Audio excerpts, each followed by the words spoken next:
An issue I have working in this space has been when I get back to my family and they're always like, what is it that you do? Like, you work in this lightning thing? Like, what is that about? So you always have to, after you've been asked so many times, you start using always the same answer. And it's like, yeah, like lightning is this second layer on top of Bitcoin. Like you can do instant transactions in speed of light, small fees, and you connect with peers all around the world using these like channels. And then you jump into channels and you say like, okay, a channel is like an abacus. No, it's like you have these little balls on this side, and then you want to send a payment, so you move all the balls to the other side. But now you can't send more payments because all the balls on the other side, and you slowly see their life fade away from their eyes as you're trying to explain what it is that you do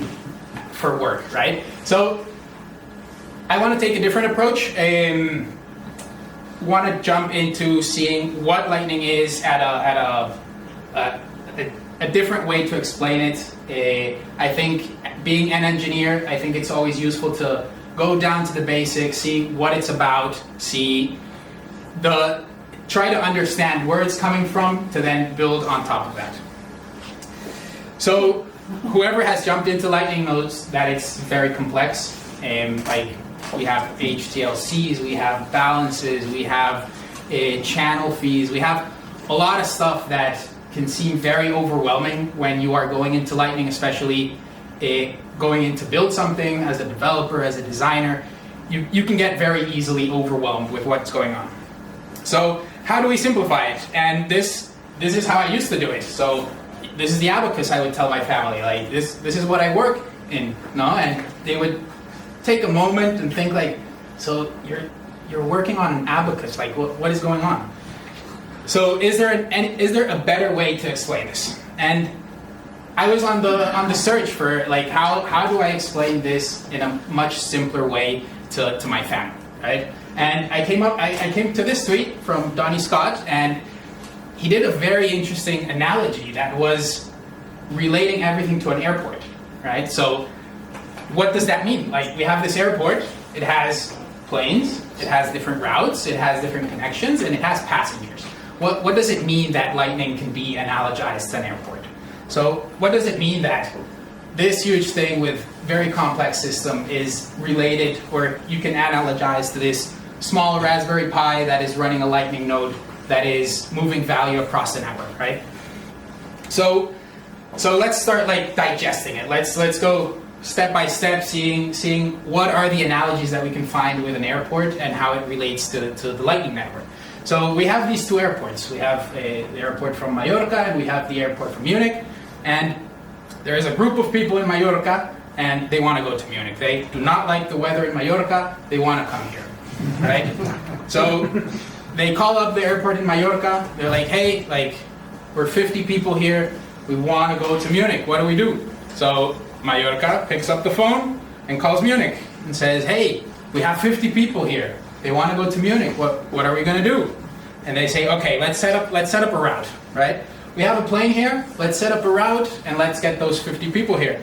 So 50 very happy people jump on the plane, go to Munich, and now they're in Munich. So all this value that was previously in Mallorca is now here with us. So what is the analogy here? So airports, those would be the nodes. Those would be what you are running at home, what you have on a Raspberry Pi, on a computer, on a Linux, in the cloud. Then we have what is the value that is being transferred. That in this case is the people. So they went from Mallorca to Munich. That was the transfer of value. They moved from one country to the other. Then we have the route that the two airports set up. So they wanted to see, like, we have this amount of people that want to come. Let's set up a route. And it literally happens like this. Like the airports are like, okay, like we need this route. Like it's going to cost this much, and we have these planes for that route. And then the airplane would be that capacity, would be what moves value from one airport to the other. And this is like a cell. This part, these two airports and this channel is like a single unit that exists on Lightning. But of course it can get way more complex. So now we have a bunch more of airports and we have a bunch more of routes. And each of these has a capacity on it that is either on one airport or the other. And then on top of that, we have people that are, some are on the plane, some are at the airport, some are looking to move to another place. And this analogy then we can break down into figuring out what are different characteristics of the Lightning Network. So for example, when you are going to book a flight from Munich to Mallorca, you have to pay a fee. Let's say in this case it's $1,000 because lately fees are insane. So we have this, what you have to pay to grab this plane to go from one city to the other, right? And in Lightning it's the same thing. So you set a fee for others to pay you so that that capacity that you have in your side of the channel can move from one side to the other. Now, local and remote balance. So this is one of the trickiest parts and was one of the parts that I used to explain a lot with the abacus, but it can very easily be explained with this plane. So for example, when the plane is in Mallorca, or when the plane is in Munich in this case, you can move 50 people from Munich to Mallorca, but you can't move anybody from Mallorca to Munich because there is no plane on that side. So that is what you would call, if you are looking at it from the side of Munich, you would have all local balance. You can only send people out. You can't receive people, right? And what happens if the plane is on the other side? Now, Mallorca can send people to Munich, but Munich can't send people out. So now, seeing it from Munich's side, it's all remote balance. You can receive, but you cannot send. Then we can jump into routing. So we have this complex 4-airport system in which you want to get from Munich to Bogota, Colombia. So there's different routes that you can take. You can either go Munich, you can go straight to Bogota, or you can do Munich to USA, to Bogota, or you can go the other route. And it doesn't really matter because what you're interested in is what is the start and what is the end point. It doesn't matter what you're going through. Of course, when you jump into the Lightning space, this gets a bit more complex because each of these routes has a different fee associated to it. So it could be that maybe flying straight from Munich to Bogota is way more expensive than jumping first to Houston and then to Bogota. So this is all the route optimizations that happen on Lightning, which is the shortest and the cheapest route to take. And from there, we can jump into more complex routing mechanisms on the space. For example, we have MPP, or multipath payments, in which, let's say we have 8 people in Munich, right? And we have a huge problem because we don't have an 8-person flight.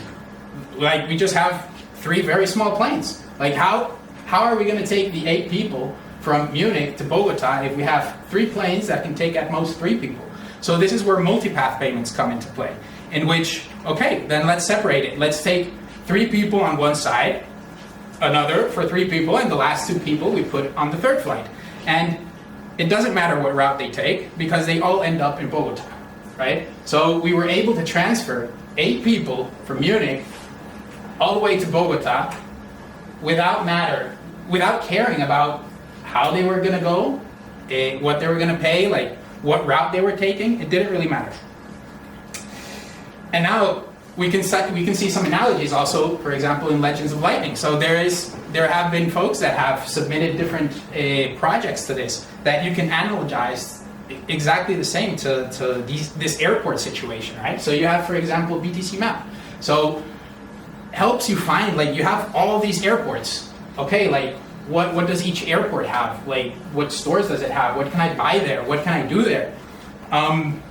And then you have, for example, LNDG that was talked about in our previous conversation, in which it's a tool that helps you optimize that airport. So if you are in control of that airport, you have a lot of things that you need to synchronize. You have a lot of routes, you have a lot of airplanes, you have a lot of people that are looking to move to other places. So this tool, for example, is like that control center, the tower that is telling the planes, like, okay, like, you're good to go, like, no, don't go, come back, please.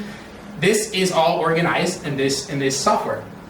And then we jump into one of my applications. So this is an open source tool that I've worked on that is pretty similar to LNDG, but LNDG is, it looks to be or searches for more automation in this matter, and Thunderhub is purely like very manual. Like this is the UI. Like you could go in, pay invoices, open channels, but it's all done by you clicking buttons. There is no automation at all.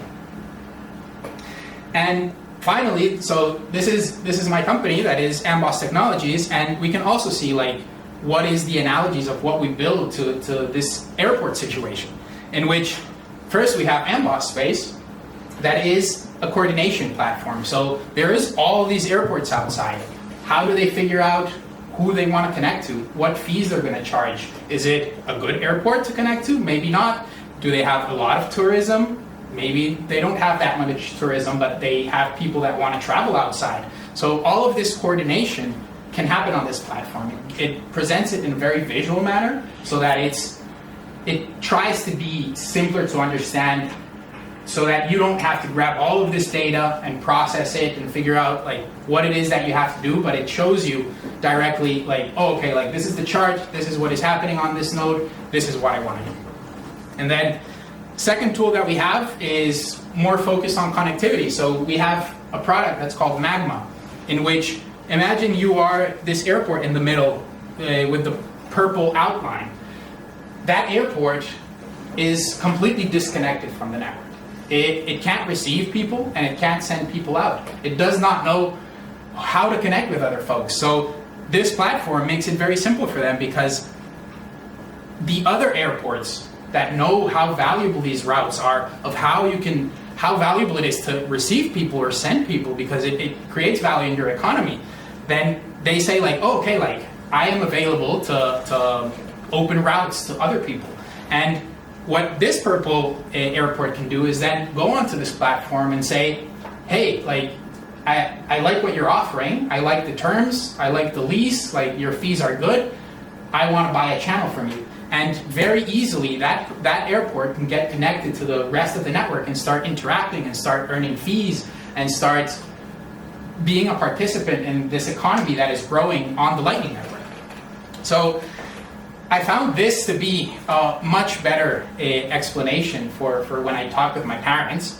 And yeah, I think it's always important to go down, see it from the very roots, see what it's about, try to find analogies that make sense to you, and then start building on top. As soon as you understand channel fees, you can see, okay, like now how do I rebalance? How do I automate this process? And you start growing on top of this base that you have.